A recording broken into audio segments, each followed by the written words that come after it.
Hey guys, welcome back to R&D Garage. When we last left off, I had just yanked off both axles off of my FJ.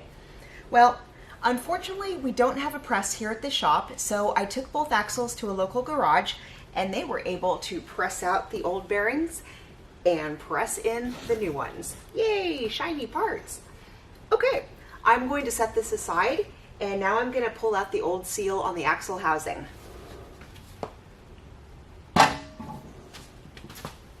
So you'll see I have my handy dandy seal remover tool right here. I'm going to take the sharp pointy edge and put it right into the axle housing, being very careful not to scratch the top of the housing. And so you can see the little rubber is a little bit pooched out like that, so that's perfect. The other end is against the outside of the seal. And now we're just going to kind of bang it a little until it starts to come out. And it may take some time.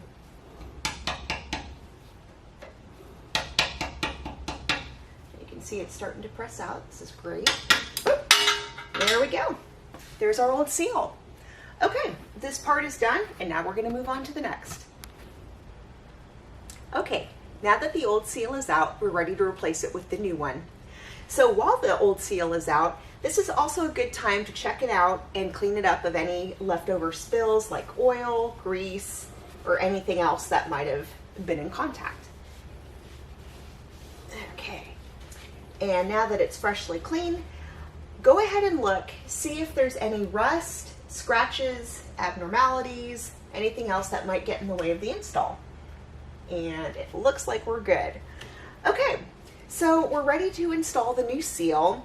Now, I don't have a tool dedicated to this particular diameter, so I put together a couple of options that we can use. One is the end of a PVC pipe, and the other you can use is a smooth block of wood. Okay, I choose the pipe today.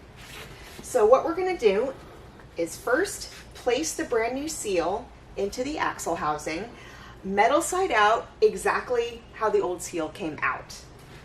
And you're going to want to make sure it goes in pretty much smoothly like that. You know, you don't want to put it in one angle or at another angle, something like that. And that looks pretty good. And now we're going to put the end of the PVC pipe against it and get our recoilless hammer ready. And we're not going to bang it into place. We're just going to lightly tap. You may think the seal may go in and just stop automatically, but we're actually going to have to line it up with a thin metal edge. And so we're going to be careful of that. So we're going to take our time.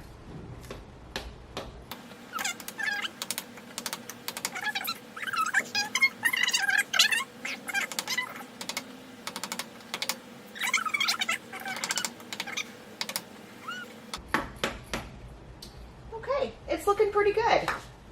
So I can definitely see the thin metal line going around now. So we are ready to move on. Okay guys, we're just about ready to put the axle back in. There are a couple more things that you don't want to forget before we finally sink it into place. Don't forget the O-ring that goes around the seal right here. And it's always a good idea to lube it up a little bit with some of this grease, just so it doesn't get pinched in the process.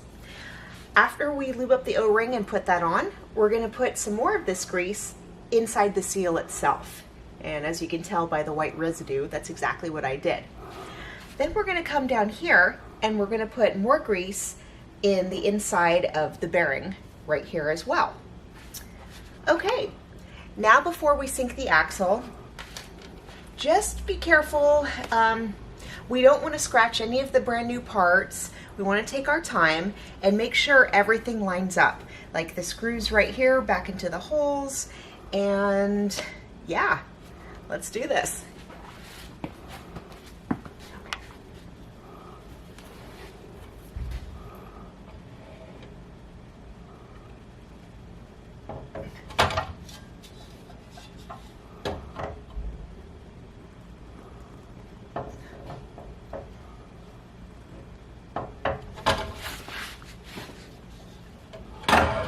There we go. So it definitely has a little bit of give to it. Again, we're trying not to scratch anything.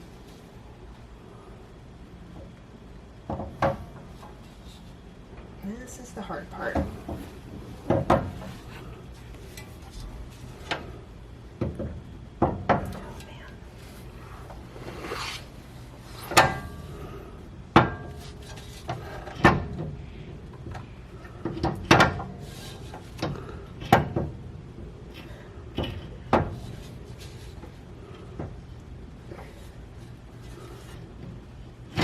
There we go. That was probably louder than my camera husband would have liked, but it's in and I'm gonna take it. Oh, we are going to move on and I'll show you what comes next.